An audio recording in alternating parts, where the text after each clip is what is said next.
we have a duty early on to bring our best to the table in as much as we can. We're all going to make mistakes. We're all going to have anxious moments or jealous moments or moments where we let our insecurity get the better of us, moments where we let our anger get the better of us. Everyone's going to have these moments, but we want to try and put our best foot forward. But I always think that we learn a lot in the moments where you have your first fight or you reveal something about yourself and you see how they react to it. Do they react with compassion or is there immediate judgment? Try and perform. Yeah. I mean, a moment where you genuinely are brave enough to let someone in and be seen. Yes. This person, do they see you? Do they acknowledge you? And do they show compassion and curiosity about why you are that way and what's happened in your life to get you there? Are they looking to figure you out? And who you are is a wonderful sign. A lot of people are just in a relationship and they're sleepwalking. Yeah. They're enjoying it. They're enjoying the fruits of the relationship, but you don't get the impression someone's really trying to get to know you. You don't feel seen by that person.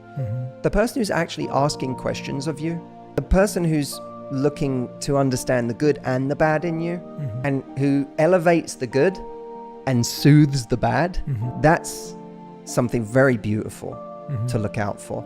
The person who can come back and say sorry, as of course, and I apply the same standard to both sides. Yeah, of course. But the person who can come back and say sorry, you know, we all, with one of my staff in my company, when I give them a difficult piece of feedback, I don't expect them to smile in that moment. Yeah. I don't expect them to like take in. I would hope that they don't react in a really negative or toxic way, but I don't expect them to have an easy time with that. But if that person can go away over the next few hours or days and then come back and say, I really thought about what you said and I'm going to work on that, that's something to look for. Because you can really, like that person, if you're both that kind of person, you can work with that person. Yeah. That's someone you can genuinely have a relationship with, because it's not a relationship that's based on perfection or never having an argument, but it is based on two people who are humble enough to genuinely own their mistakes or to own the areas where they want to get better. I'm always looking at the ways people argue and whether they're trying to do damage in an argument or whether they're trying to rebuild in an argument. And if you're with someone that every time you come out of an argument, you feel like they lacerated you, and you come out of an argument bleeding every time, and you're like, why did they have to say that incredibly nasty thing? And it's one thing if they come back an hour later and say, or even a day later and say, I truly regret having said that to you, and I will do better.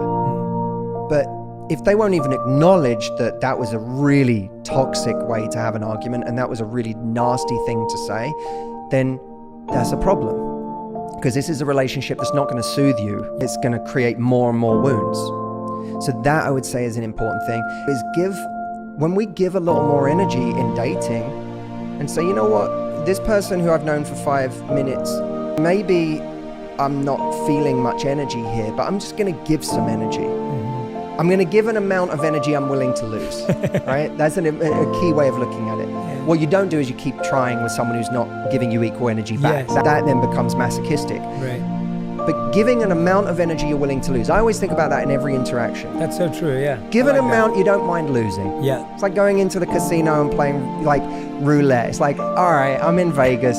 I'll give like $100 and then I'm not spending anything else here in these casinos. That's it. Yeah. You know, for me, it's normally like $10 because I'm not a gambler, but you just decide, what am I happy to lose? And it's the same with energy. I'm dating right now. I want to find someone amazing, someone beautiful.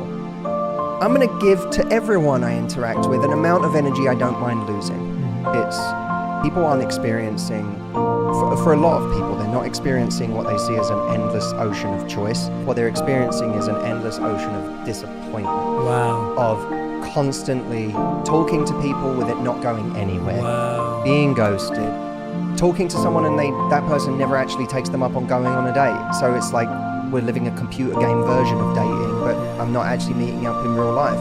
Or You meet someone, it seems to be going well for a few dates, and all of a sudden they disappear, and they're not interested anymore. It fizzles out, and so it's a lot of disappointment. But the ironic thing about that is that on the flip side, people experience that choice in a negative way. So what they feel is the person I'm going on a date with has endless choice. Wow. And that brings out all of my insecurity. Consider being in a relationship with someone who's not even admitting that they need to change and thinking that they're going to change. It's hard. It would be on your behalf, and I'm not saying it would be wrong to trust someone when they say this, but it's still speculative if you or I are in a relationship and you say, Matt, I'm going to change. That's still speculative for me. It might be too hard, but it might be worth me staying if we have a lot of love between us and you're saying I'm going to change, because I say, you know what, that's if you're really committed to this, then game on, let's do this. And the same is true of a relationship. If someone has stayed in an unhappy situation for a long time, that must mean it is incredibly difficult for them internally to make peace with the idea of leaving. And what's happening, of course, is in this moment where it's evident to all of their friends and family that they should leave and that they should never look back, their abandonment issue that's been around their whole life is screaming at them, screaming, using any tactic it can to get them to stay. And when they were in the relationship, the tactic it used maybe was to go into people pleaser mode, and even though this person's not treating me right, I'm going to do anything I can to make them happy, make every compromise, make every sacrifice, bend over backwards, subjugate my own needs to try and serve you, all in order so that I can keep you.